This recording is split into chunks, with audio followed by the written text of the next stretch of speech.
Comment réussir alors qu'on a tout raté? C'est l'histoire du nouveau livre qui fait voyager dont je vous parle aujourd'hui. Alors je suis un petit peu malade, mais on va essayer de faire avec ma voix fatiguée quand même. Alors il fait beau aujourd'hui, mais pourtant je vous emmène dans le grand froid. Je vous présente l'Odyssée de l'Endurance. L'Odyssée de l'Endurance, c'est l'histoire vraie d'un explorateur anglais, Ernest Shackleton, qui est parti explorer l'Antarctique de part en part. Ce qu'il voulait, en fait, c'était traverser l'Antarctique d'une côte à l'autre, ce qui n'avait jamais été fait jusqu'à présent. En fait, on avait découvert le pôle Sud quelques années auparavant, et donc il fallait trouver quelque chose d'un peu plus aventureux à faire dans cette partie du monde. Et le problème, c'est que le bateau, il est pris dans les glaces dès l'arrivée en Antarctique. Donc ça, c'était prévu, mais par contre, ce qui n'était pas prévu, c'est que la banquise allait détruire le bateau quelques mois plus tard.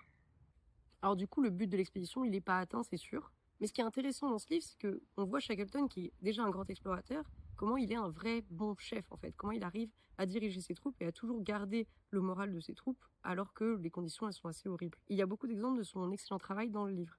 Il doit par exemple prendre la décision à un moment de tuer tous les chiens, d'abandonner du matériel. Et même au bout de plusieurs mois, il doit abandonner une partie de ses hommes pour aller chercher de l'aide, justement.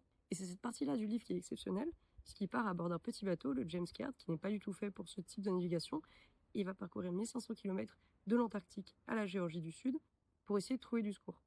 Alors au début, c'était très factuel et j'avais peur un peu de m'ennuyer, mais en fait, on s'y prend vite. Et la tension, elle culmine avec le voyage du James Caird, qui est assez exceptionnel et je ne comprends toujours pas comment ils ont fait pour survivre.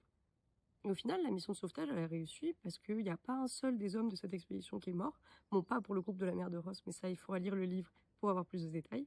Et d'ailleurs, je suis passée il y a quelques jours au Polar Museum de Cambridge.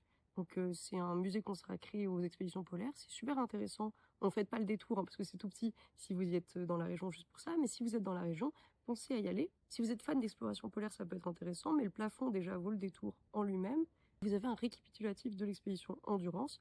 Donc moi, j'étais contente de pouvoir voir les objets qui ont été vraiment sur cette expédition. C'était super intéressant de voir, par exemple, les rations Bovril qu'ils ont utilisées à l'époque et que je m'attendais pas du tout à revoir un jour. Donc lisez ce livre si vous aimez les histoires vraies et les expéditions un peu folles. D'ailleurs, il y a des photos qui retracent un peu l'expédition. Donc ce livre est génial. Et si jamais un jour je dois être perdue en mer, j'espère que ce sera avec Ernest Shackleton. Parce que je pense que dans ce cas-là, il n'y a pas de souci à se faire. C'est horrible, j'ai la voix cassée. C'est ça le livre. Il est trop bien en vrai, hein. Je le recommande à tout le monde.